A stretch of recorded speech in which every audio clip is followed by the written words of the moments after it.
What's going on, guys? Wolfie here with Cloud9 Airsoft, and today I'm gonna bring you guys a little something. We are going through. This is my own little personal build, a little speed build, I like to call it. Um, it's got me through quite a bit of fun times. But we're gonna go through and actually change our compression out. Um, I'm only going to do a couple of things. I'm really only going to be doing a nozzle and a cylinder head. Um, I'm trying to keep this as stock as possible so I don't have to run into any issues later on. But it has been re-shimmed. I shimmed it properly. It still has a metal rack piston in it, which I do like with the Lancers. I think the last thing I'm going to end up doing in the future is just changing out the piston head. Um, I have a specific brand that I like to stick to that's been reliable for me. But we're going to go through, I'm going to show you guys what I like to do when I'm doing my compression, how I like to change everything. So what we're going to start with is taking out our spring, classic Lancer Tactical quick change spring. Now, for those that you don't understand of the quick change spring, there are plenty of videos out there that can show you how to do it and how to manage it. But I don't want to do that right now. I'll probably do that later on. I need to grab my Phillips head screwdriver, and what we're going to do is we're going to pop out all of our Phillips head screws right here and just get these all out. So we'll run through these.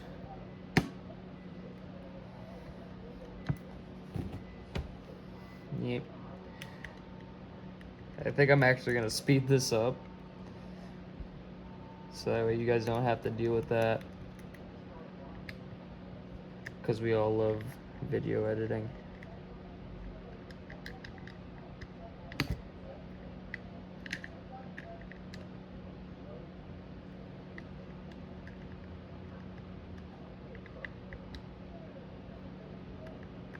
We'll take off all of our screws.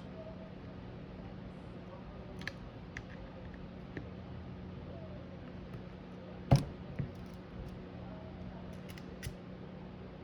take them all out.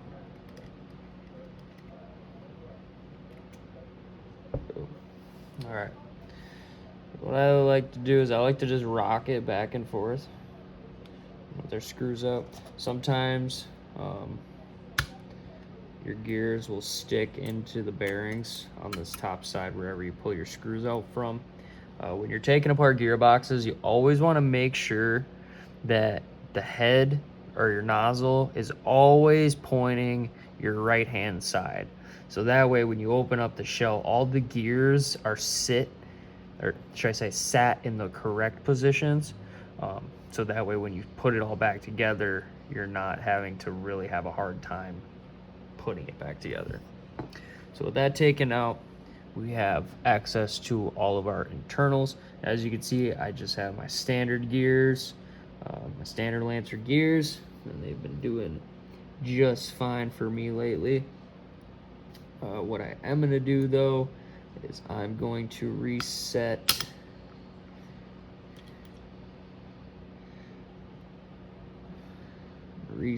everything here. So I'm resetting my gears. Just put that there.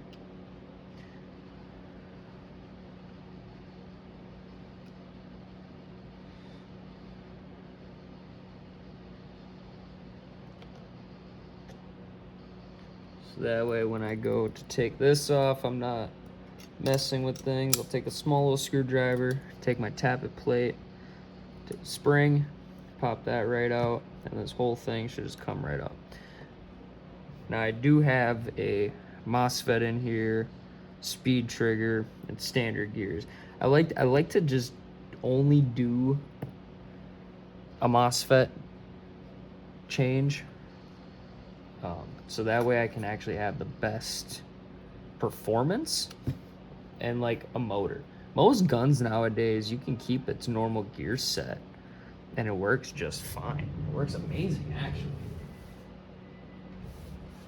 I'm gonna grab a couple of pieces real quick.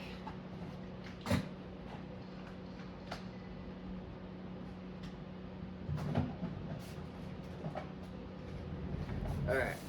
Now, everybody has their own personal preference of how they're gonna do things and put things together. What I've learned to give a really good air seal. Now, this is an old school trick that airsofters did before we had, O-ring nozzles and all this crazy things. They used to just take some Teflon tape, some old plumber tape, right? And just wrap it around your cylinder head. And I started doing this, and I've been noticing a dramatic increase just with precision like air. So certain times like my air would be too much or too little, so I'd get very variable FPS. So if your gun is not shooting consistently and your FPSs are all over the place, throw some Teflon tape around your cylinder head and see if that is a problem, and see if that is the culprit. So what I'm gonna do is I'm gonna fit this nozzle or cylinder head into my cylinder. Make sure it's nice and tight in there. Push it out so it's flush. All right. And then what I'm gonna do is I'm gonna fit the cylinder in here to make sure everything is copacetic. What I'll do is I'll take a screwdriver and kind of like flatten it out to make sure it's stationary. And that looks pretty good for me. I dig it.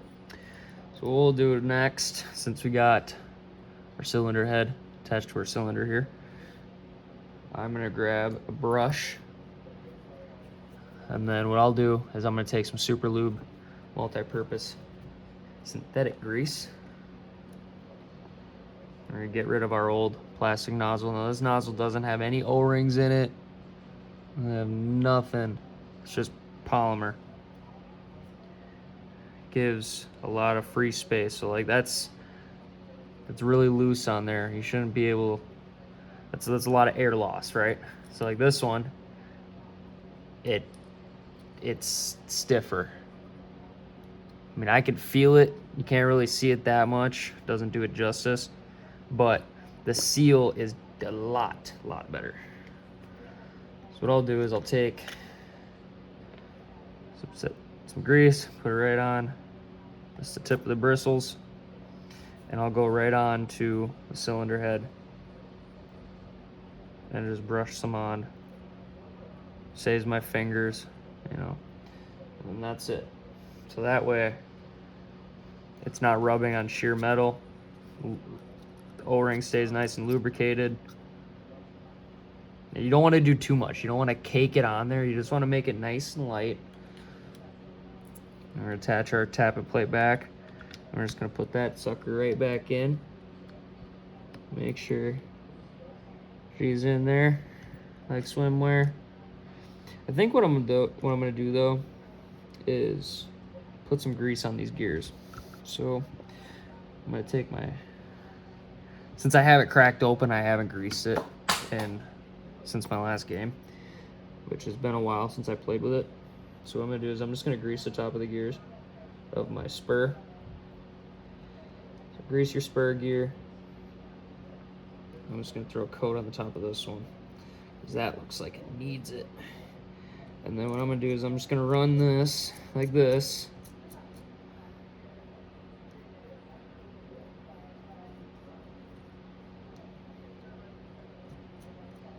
Just like that.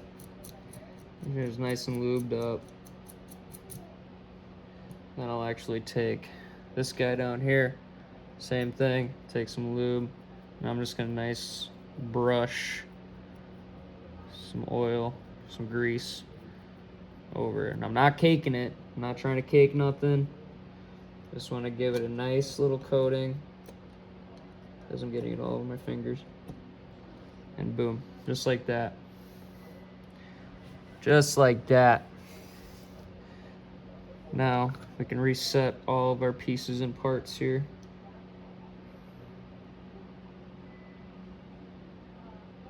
Reset that. Make sure I can put my tappet plate all the way to the front. And then I'm going to take my spring, that same screwdriver that I used to take it off, I'm going to put it right back on. If I can. Will it allow me to? It's the hard part when you're using a flathead screwdriver. Sometimes it doesn't want to work properly. And already my cutoff lever came out, so we're going to recenter that back in. Put that back there.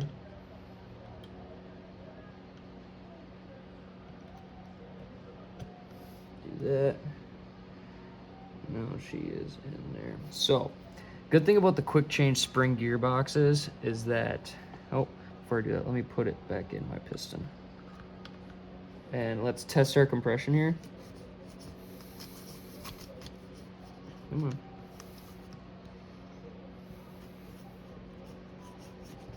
Okay. Well, looks like it doesn't want to catch. So what I'm going to do is I'm going to take... So this is a way to kind of reset your compression too. Take your piston head, take the O-ring off, and give it a stretch.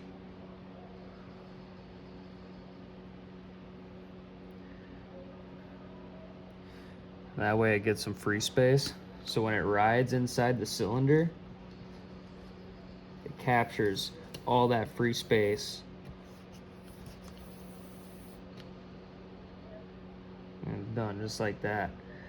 I hear a little bit of gap.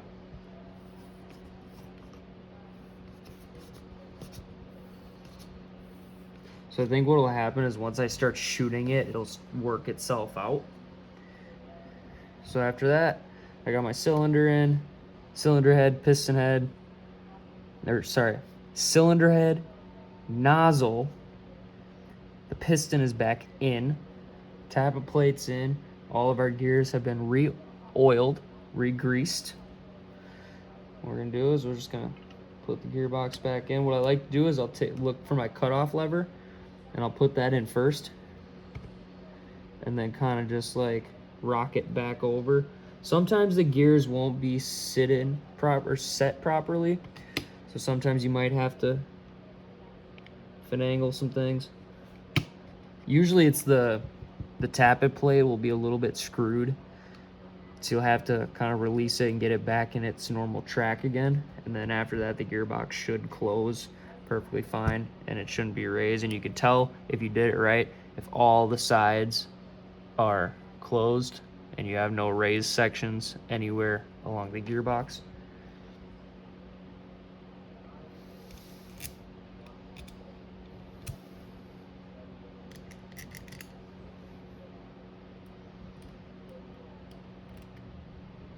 What we're gonna do is just replace all the screws that we took out before.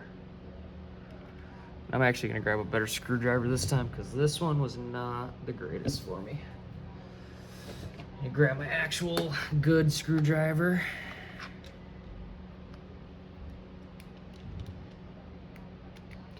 And then how we're gonna put these back in is in a star pattern. So I'm gonna go top to bottom, or bottom to top, whichever you prefer. And I'm basically gonna go around diagonally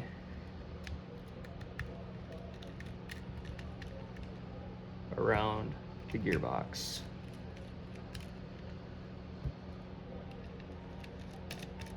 And you can do it however way you want.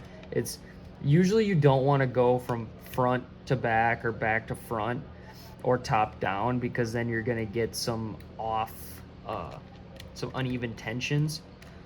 So it's always nice to kind of get it as centered as possible and try to screw down the gearbox, you know, in a centered motion rather than like half on one side's tight, half the other side's loose. So then you're kind of like bending it, and that's how you can actually crack your gearbox shells. And we don't want that. We don't want to crack your gearbox shells. Now that they're all put together, we're going to put the spring back in it.